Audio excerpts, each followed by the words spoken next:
News చూస్తున్నాం. మరోసారి Komatireddy Rajagopal Reddy hot comments చేశారు. నాకు మంత్రి పదవి రాకుండా ముఖ్య నేత అడ్డుకుంటున్నారని ఆయన చెప్పుకొచ్చారు. సో మేమిద్దరం అన్నదమ్ములం బాగానే ఉన్నాం, కానీ పార్టీలో ఒక ముఖ్య నాయకుడు మమ్మల్ని అడ్డుకునే ప్రయత్నం చేస్తున్నాడు. నన్ను పార్టీలోకి తీసుకునే ముందు తెలియదా మీకు రాజగోపాల్ రెడ్డి? ఆయన వ్యాఖ్యానించారు. ఏం వ్యాఖ్యానించారంటే, నన్ను పార్టీలోకి తీసుకునే ముందు మీకు తెలియదా మేమిద్దరం అన్నదమ్ములం ఉన్నాము, ఒకే జిల్లాకు సంబంధించి ఉన్నామని చెప్పి మీకు తెలియదా? కాంగ్రెస్ తీరు ఒడ్డు దాటే వరకు ఒక ఓడమల్లన, ఒడ్డు దాటాక బోడి మల్లన అన్నట్టు ఉంది అని చెప్పేసి ఆయన చెప్పుకొచ్చారు. సో 9 మంది ఎమ్మెల్యేలు ఉన్న ఖమ్మం జిల్లాలో 3 మంత్రులు ఉండొచ్చు, కానీ 11 మంది ఎమ్మెల్యేలు ఉన్న నల్గొండ జిల్లాకు మాత్రం 3 మంత్రులు ఉండకూడదా అని చెప్పి కూడా ఆయన ప్రశ్నిస్తున్నారు. సో ఆయన కాంగ్రెస్ పార్టీకి సంబంధించి ఈ హాట్ కామెంట్స్ని ఇప్పుడు చేశారు. అలాగే అన్నదమ్ముల ఇద్దరం సమర్థులమే, మేమిద్దరము మంత్రి పదవుల్లో మేమిద్దరము బాధ్యతలు, ప్రజలకు సేవ కూడా చేయగలిగిన వాళ్ళమే కదా, మాకు ఇవ్వడానికి ప్రాబ్లం ఏంటి? మా జిల్లా వాళ్ళకి 3 మంత్రులు ఉంటే ప్రాబ్లం ఏంటి? ఒక ముఖ్య నాయకుడు ఇదంతా అడ్డుకుంటున్నాడని చెప్పేసి ఆయన హాట్ కామెంట్స్ చేశారు, సెన్సేషనల్ కామెంట్స్ చేశారు. మా ఇద్దరికి మంత్రి పదవులు ఇస్తే తప్పేంటి అని చెప్పి కూడా ఆయన చెప్పుకొచ్చారు. ఎలక్షన్స్ ముందు కాంగ్రెస్ ప్రభుత్వం ఒక తీరు, ఎలక్షన్స్ తర్వాత ఒక తీరు. అంటే ఒడ్డు దాటేదాకా ఓడ మల్లన్న, దాని తర్వాత బోడి మల్లన్న అని చెప్పి కూడా ఆయన వ్యాఖ్యానించారు. ఏ పదవి ఇచ్చినా మునుగోడు ప్రజల కోసమే కదా నేను సేవ చేసేది, నా కోసం కాదు, ప్రజలకు సేవ చేయడానికే ఎమ్మెల్యే పదవి అని చెప్పి ఆయన చెప్పుకొచ్చారు. గతంలో కూడా మనం చూస్తే కనుక ఎమ్మెల్యే పదవి, మంత్రి పదవి కనుక మీరు ఇస్తే నేను ప్రజలకు సేవ చేస్తాను, మంత్రి పదవి ఇస్తే ఎక్కువ ప్రజలకు సేవ చేసే అవకాశం ఉంటుందని చెప్పారు. అలాగే కొంతమంది ఇక్కడ మంత్రి పదవి తీసుకొని డబ్బులు సంపాదించే కార్యక్రమం కూడా చేస్తున్నారు. అలాగే ఆయన సీఎం రేవంత్ రెడ్డిపై కూడా ఘాటైన వ్యాఖ్యలు ఇంతకుముందు చేసినట్టు మనం గమనించవచ్చు. ఆంధ్ర పెత్తందారులకే టెండర్స్ ఇస్తున్నారు, వాళ్ళకే అన్ని అప్పజెప్తున్నారు, ఆయన ఎక్కువ డైలాగ్స్ చేస్తున్నాడు, డైలాగ్స్ వేస్తున్నాడు, యాక్షన్ తక్కువ, ఎమోషన్ ఎక్కువ ఉన్నట్టుంది. ఆయన ఎమోషన్ని తగ్గించుకోవాలి, యాక్షన్ పెంచుకుంటూ పోవాలని కూడా ఆయన హాట్ కామెంట్స్ కూడా చేశారు. ఒక వారం 10 రోజుల నుంచి కనుక మనం చూస్తే కనుక ఆయన సీఎంని టార్గెట్ చేస్తున్నాడు, మంత్రులను టార్గెట్ చేస్తున్నాడు, అలాగే ఎంపీస్ని, ఇలా చాలా మందిని టార్గెట్ చేసి ఆయన చాలా హాట్ కామెంట్స్ చేస్తున్నాడు. ఇదంతా సోషల్ మీడియా వేదికగానే ఆయన చేస్తున్నాడు. అలాగే పోయిన వారంలో ఆయనని క్రమశిక్షణ కమిటీకి కూడా రమ్మని చెప్పి ఆయన కాంగ్రెస్ ప్రభుత్వం టీపీసీసీ వాళ్ళు పిలిచినా కూడా ఆయన దానికి కూడా హాజరు కాలేదు. మరి ఆయన కాంగ్రెస్ పార్టీకి దూరం అవుతాడా? మనం లాస్ట్ వారం చూసుకుంటే ఇంకొక విషయాన్ని కూడా ఆయన చెప్పాడు. రాష్ట్రం మొత్తం మునుగోడు దిక్కు తిరిగి చూసేలాగా చేస్తానని చెప్పాడు. అంటే ఆయన ఏమైనా రాజీనామా చేసే అవకాశం ఉందా? మరి వేరే పార్టీలకు వెళ్ళే ఆలోచన ఏమైనా ఉందా? అంటే మంత్రి పదవి నాకు కేసీఆర్ హయాంలో, కేసీఆర్ ప్రభుత్వంలో ఉన్నప్పుడు నాకు మంత్రి పదవి ఇస్తా అని చెప్పి ఆయన చెప్పుకొచ్చాడు. సో బీజేపీకి అంతకుముందు వెళ్ళాడు, ఇప్పుడు మళ్ళీ కాంగ్రెస్లో ఉన్నాడు. దీనికి సంబంధించి ఆయన రీసెంట్ టైమ్స్లో ఏం మాట్లాడాడు అనేది ఒక్కసారి ఆయన మాటల్లో వినే ప్రయత్నం చేద్దాం. ఇస్తామన్న మాట ఆలస్యమైంది, సమీకరణలు కుదరలేదని అంటుండ్రు. ఎందుకు కుదురుతారో సమీకరణలు? మనసు ఉంటే మార్గం ఉంటుంది, ఎవరు పుల్ల పెడుతూ రాకుండా ఎందుకు కుదురుతారో సమీకరణలు? నీకు నన్ను పార్టీలో తీసుకున్నప్పుడు కదా మీ ఇద్దరు అర్థం ఉండాలి కదా, తెలుసుగా. మన పార్లమెంట్ ఎన్నికలప్పుడు రెండోసారి ప్రామిస్ చేసి మాట ఇచ్చినప్పుడు కదా మీ ఇద్దరు అర్థం కానీ. అంటే అది ఎట్లుందంటే, ఒడ్డు దాటినాక ఓడమల్లయ, కొడు దానిలో బోడమల్లయ అన్నట్టుంది. ఇప్పుడు సమీకరణలు కుదురుతలేవని మన బట్టి విక్రమార్క గారు అంటున్నారు. ఏం కుదురుతలేవు? 9 మంది ఎమ్మెల్యేలు ఉన్న ఖమ్మం జిల్లాలో 3 మంత్రులు ఉన్నారు. ఎంతమంది ఉన్నారు? 11 మంది ఎమ్మెల్యేలు ఉన్న నల్గొండకు 3 ఉన్నారు. తప్ప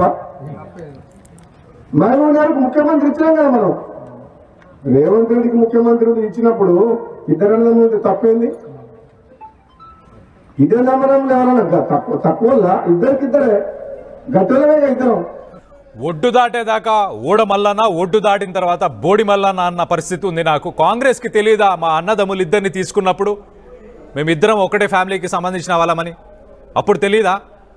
9 మంది ఉన్న ఖమ్మం జిల్లాలో 3 మంత్రులు ఉండొచ్చు, కానీ 11 మంది ఉన్న నల్గొండ జిల్లాలో 3 మంత్రులు ఉంటే తప్పేంటి అని ప్రశ్నించారు ఆయన. దీనికి సంబంధించి మరిన్ని వివరాలు మా ప్రతినిధి మధు ఉన్నారు, మధుతో మాట్లాడి తెలుసుకునే ప్రయత్నం చేద్దాం. మధు, చెప్పండి, అసలు కాంగ్రెస్ ప్రభుత్వం నుంచి మంత్రి పదవి ఆయనకు దక్కదన్న క్లారిటీ ఉండే ఆయన గత వారం రోజుల నుంచి ఇలాంటి వ్యాఖ్యలు చేస్తున్నారా ఏంటి? మధు.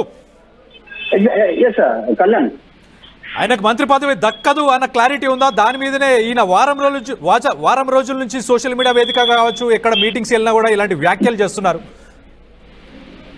ఎగ్జాక్ట్లీ, నిజంగానే రాజగోపాల్ రెడ్డి ఒకే అంశం ఎజెండాగా రాజకీయం చేస్తున్నట్టుగా కనిపిస్తా ఉంది. చాలా స్పష్టంగా అధిష్టానం హామీ ఇచ్చింది, వీళ్ళు దాన్ని చేయట్లేదు. ఈ అంశాన్ని చెప్పే ప్రయత్నం చేస్తున్నారు, వివరించే ప్రయత్నం చేస్తున్నారు. వరుసగా అందరితో ఏ విషయాలు మాట్లాడుతూ ఉన్నారు. ఇప్పుడు అదే మాట్లాడారు.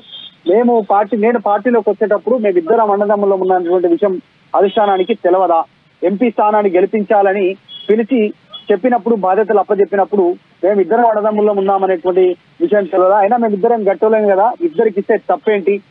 ఉమ్మడి ఖమ్మం జిల్లాలో 9 మంది ఎమ్మెల్యేలు గెలిస్తే 9 మందిలో 3 మంత్రి పదవులు ఇచ్చినప్పుడు ఉమ్మడి నల్గొండ జిల్లాలో 11 మంది గెలిచారు ఎమ్మెల్యేలు. ఇక్కడ 3 మంత్రి పదవులు ఇస్తే తప్పేంటి అనేటువంటిది క్వశ్చన్ చేస్తా ఉన్నారు. సమీకరణాలు కుదరట్లేదు అని చెప్తా ఉన్నారు. సమీకరణాలు ఎందుకు కుదరట్లేదు, మనసుంటే మార్గం ఉంటది అనేటువంటిది కూడా రాజగోపాల్ రెడ్డి చెప్పే ప్రయత్నం చేస్తా ఉన్నారు. వీడియోలో చాలా స్పష్టంగా చెప్తా ఉన్నారు.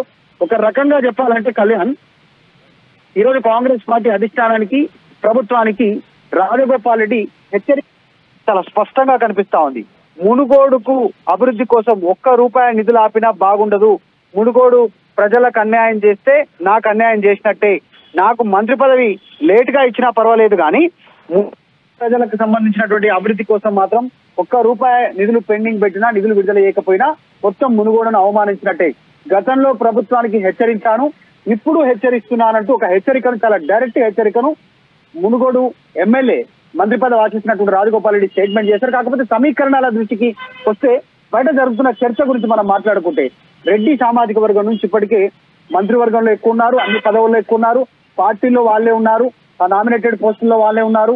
సో అన్ని రకాల పోస్టుల్లో వాళ్ళే ఉన్నటువంటి పరిస్థితి. డైరెక్ట్ గా ముఖ్యమంత్రి రెడ్డి అక్కడ ఆయన దగ్గరనే ఎడ్యుకేషన్, హోంశాఖ, మున్సిపల్, ఇంకా మిగతా శాఖలు, ముఖ్యమైనటువంటి శాఖ ముఖ్యమంత్రి ఆయనే, ముఖ్యమైన శాఖలన్నీ రేవంత్ రెడ్డి దగ్గరే ఉన్నాయి. ఇంకా మిగతా రెడ్డి మంత్రులు ఉన్నటువంటి సిచ్యువేషన్. ఇప్పుడు ఉమ్మడి నల్గొండ జిల్లాకు వస్తే కూడా ఇద్దరు రెడ్డి, కోమరెడ్డి వెంకరెడ్డి, మళ్ళీ రాజగోపాల్ రెడ్డి అడుగుతున్నటువంటి సిచ్యువేషన్. మరి అక్కడ బీసీలు, ఎస్సీలు ఉన్నారు, వారి పరిస్థితి ఏంటి అనేటువంటిది క్వశ్చన్ రైజ్ అవుతా ఉంది. కాబట్టి ఆ నేపథ్యంలో ఆయన వ్యాఖ్య చేశారు.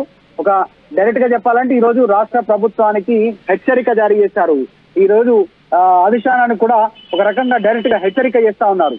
మీరు హామీ ఇచ్చారు, ఓడ దాటిన తర్వాత ఓడ దాటేంత వరకు ఓడమల్లన్న, ఓడ దాటిన తర్వాత బోడమల్ల అనేటువంటి సామెతను ఏఐసిసి అధిష్టానాన్ని దృష్టిలో పెట్టుకుని స్టేట్మెంట్ చేసినట్టుగా చాలా స్పష్టంగా కనిపిస్తా ఉంది. ఇప్పటికే కొరకరాని కొయ్యగా మారిపోయారు మునుగోడు ఎమ్మెల్యే రాజగోపాల్ రెడ్డి.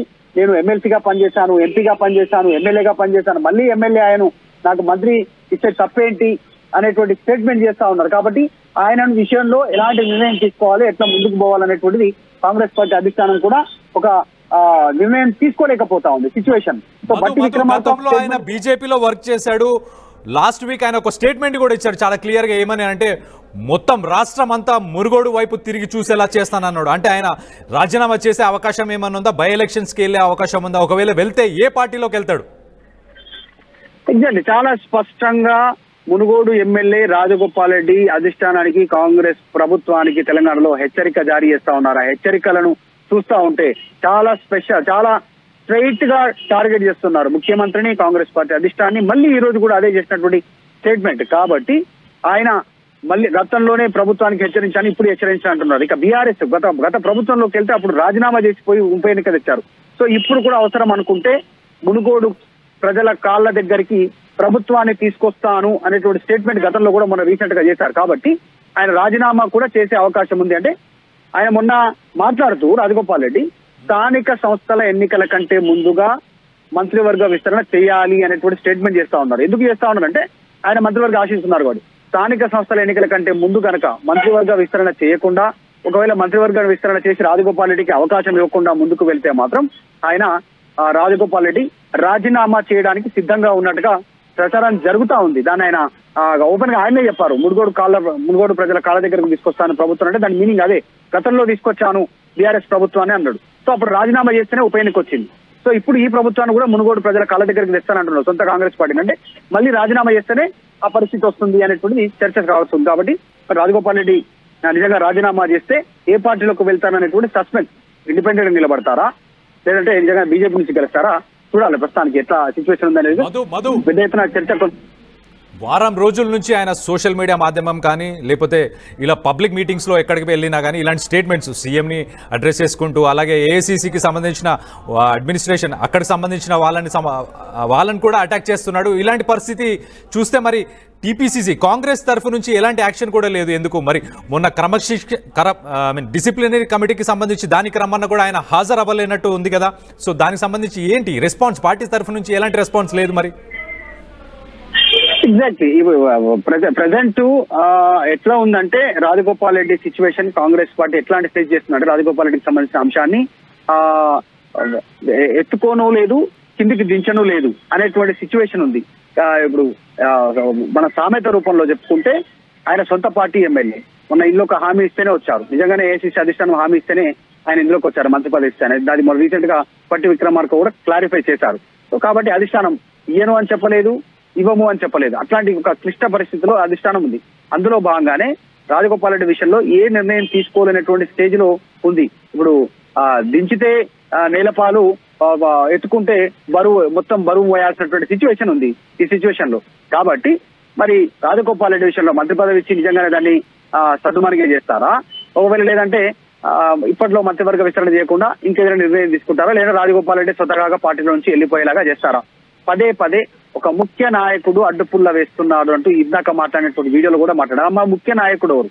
ఒకవేళ రాష్ట్రంలో మనం చూస్తే రాజకీయాల్లో ముఖ్య నాయకుడు అంటే ముఖ్యమంత్రి, దాంట్లో మించి అంత పెద్ద ముఖ్యమైనటువంటి నాయకుడు ఎవరు ఉండరు. మిగతా వాళ్ళంతా మంత్రులు, ఎంపీలు, ఎమ్మెల్యేలు, విప్పులు వీళ్ళుంటారు. సో ముఖ్య నాయకుడు అంటే ముఖ్యమంత్రి రేవంత్ రెడ్డి. రేవంత్ రెడ్డిని టార్గెట్ గానే కోమటిరెడ్డి, రాజగోపాల్ రెడ్డి చాలా స్పష్టమైనటువంటి క్లారిటీగా ఆయన కామెంట్ చేస్తా ఉన్నారు, టార్గెట్ చేస్తా ఉన్నారు, చాలా క్లారిటీతో టార్గెట్ చేస్తా ఉన్నారు ముఖ్యమంత్రి రేవంత్ రెడ్డిని.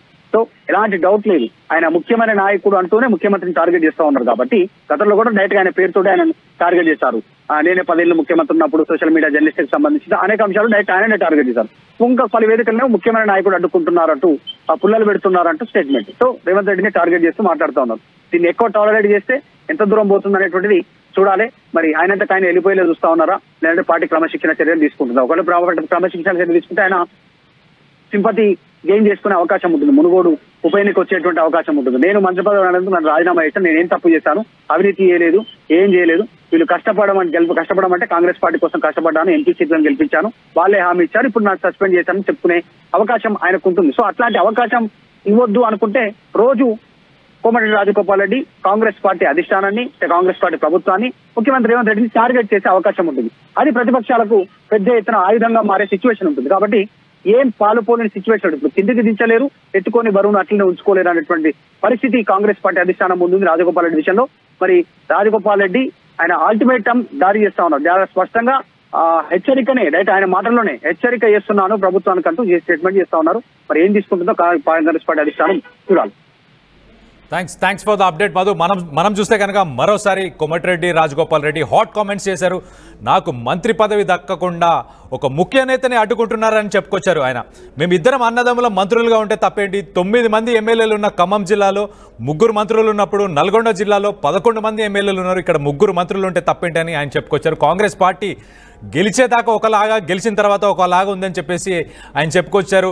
కాంగ్రెస్ తీరు ఒడ్డు దాటే వరకు ఓడమల్లన్న, ఒడ్డు దాటిన తర్వాత బోడిమల్లన్న అన్నట్టు వ్యవహరిస్తుంది కాంగ్రెస్ పార్టీ అని చెప్పేసి ఆయన ఏఐసీసీకి సంబంధించిన వాళ్ళని కూడా డైరెక్ట్గా టార్గెట్ చేస్తూనే చెప్తున్నారు. ఆయన ముఖ్యమైన నాయకుడు అని చెప్తున్నారు, కానీ అది ముఖ్యమంత్రి అన్నట్టు ఒక రకంగా మనకు తెలుస్తుంది. గత వారంలో కూడా మనం చూస్తే కనుక క్రమశిక్షణ కమిటీకి సంబంధించి ఆయనని హాజరవ్వాలని అడిగినా ఆయన రాలేదు. మరి కాంగ్రెస్ ప్రభుత్వానికి ఆయన దూరంగానే ఉంటూనే ఇలాంటి విమర్శలు, హాట్ కామెంట్స్ చాలా చేస్తున్నాడు ఈ మధ్యకాలంలో మనం చూస్తే కనుక.